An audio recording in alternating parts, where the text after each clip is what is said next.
នៅពេលដែលយើងដាក់អាហារូបករណ៍យើងទាំងអស់គ្នាតែងតែគិតថា GPA ខ្ពស់ទៅយើងអាចជាប់ឬក៏យើងមានសង្ឃឹមច្រើនប៉ុន្តែករណីទាំងអស់ហ្នឹងវាមិនពិតទាំងស្រុងទាំងអស់ហើយអ្នកទាំងអស់គ្នាទោះបីអ្នកទាំងអស់គ្នាមាន GPA ទាបប៉ុន្តែបើសិនបើអ្នកទាំងអស់គ្នាធ្វើតាមអ្វីដែលខ្ញុំប្រាប់នៅពេលបន្តិចទៀតនេះខ្ញុំជឿជាក់ថាអ្នកទាំងអស់គ្នានឹងអាចជាប់អាហារូបករណ៍បានប៉ុន្តែអ្នកទាំងអស់គ្នាខ្ញុំនិយាយបែបនេះមិនមែនមានន័យថា GPA អត់សំខាន់ទេណា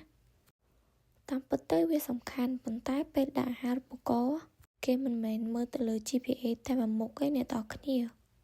តោះឥឡូវមកស្ដាប់តទៅជាមួយនឹងគន្លឹះសំខាន់ពី3ដែលអ្នកទាំងអស់គ្នាគួរធ្វើបើសិនបើអ្នកគ្នាមាន GPA ទាបតាមពិតទៅវាមិនមែនតែ GPA ទាបឬក៏ខ្ពស់អ្នកទាំងអស់គ្នាបើសិនបើអ្នកគ្នាអាចអនុវត្តពី3ចំណុចនេះគឺធ្វើឲ្យ application របស់អ្នកគ្នាកាន់តែល្អចំណុចទី1ទាក់ទងជាមួយនឹង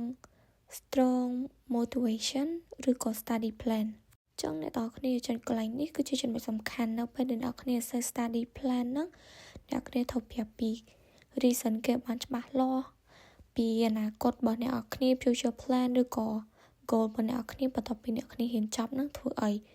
ហើយអាសេអា plan ឬក៏គម្រោងបែបហ្នឹងចេញមកជាលក្ខណៈថាវាជា real ជាអ្វីដែលគេមើលទៅអ្នកទាំងអស់គ្នាអាចធ្វើវាបានមិនគ្រាន់តែជារឿងប្រឌិតចំណុចទី2ទាក់ទងជាមួយនឹងភាសាឬក៏ការអភិវឌ្ឍខ្លួនខ្ញុំយល់ថាអ្នកទាំងអស់គ្នាណាក៏ដោយក៏ចង់បានអាហារូបករណ៍មកសិក្សានៅប្រទេសកូរ៉េដែរប៉ុន្តែគ្នាយើងមានបញ្ហារឿងមួយនៅពេលដែលគាត់អាសេគឺគាត់បែបប្រឌិតខ្លាំងពេកគឺគាត់មិននិយាយវាទៅជាថា reality ដែលគាត់អាចធ្វើបានណាអ្នកខ្លះគាត់ដាក់ថាខ្ញុំរៀនភាសាមួយថ្ងៃ5ទៅ6 7 8ម៉ោងអ្នកទាំងគ្នាវា fake ពេលដែលយើងសរសេរដល់ថ្នាក់ហ្នឹងហើយបើសិនបើអាចអ្នកទាំងគ្នាគួរតែរៀនភាសាឲ្យបានច្រើនតាមតែអាចធ្វើទៅបានទាំងអង់គ្លេសនិងភាសាកូរ៉េចំណុចទី3 recommendation letter អ្នកគ្នាតាមពិត recommendation letter គ្រាន់តែជាกระดาษមួយឯងវាអត់មានអីទាំងអស់ប៉ុន្តែដោយសារតែกระดาษហ្នឹងអាសេចេញពីលោកគ្រូឬក៏អ្នកគ្រូដែលគាត់ស្គាល់អ្នកនរគ្នាពីការធ្វើការក៏ដូចជាការសិក្សារៀនសូត្ររបស់អ្នកនរគ្នាអញ្ចឹងទៅกระดาษហ្នឹងគឺ effective មែនតើព្រោះกระดาษហ្នឹងគឺមានតែខាងអាហារូបករណ៍ទេដែលគាត់អាចបើកមើលបានអញ្ចឹងទៅគាត់ដឹងថាតើអ្នកនរគ្នាជាមនុស្សបែបម៉េចការអាចនិយាយថាប្រស័យតាក់ទងឬក៏ everything អញ្ចឹងអ្នកនរគ្នានោះអីចុងម្ដងទៀតកន្លែងនោះខ្ញុំចង់បញ្ជាក់អ្នកនរគ្នាដូចគ្នាដែរបើសិនបើអាចព្យាយាមរកគ្រូមួយដែលអ្នកនរគ្នាគិតថាគាត់ស្គាល់ពីអ្នកនរគ្នាច្បាស់មុននឹងសុំ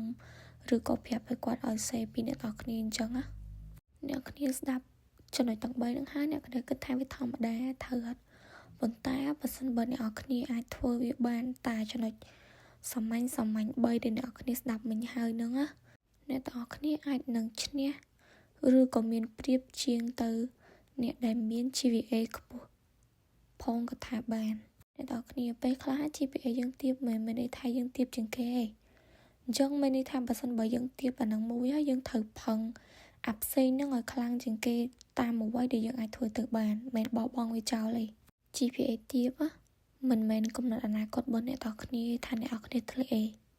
ប៉ុន្តែអ្នកដែលអាចកំណត់ខ្លួនឯងបាននោះ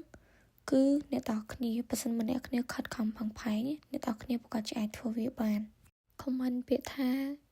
GPA បើសិនបើអ្នកគ្នាចង់ដឹងព័ត៌មានបន្ថែមទាក់ទងជាមួយនឹង GPA បន្តទៀត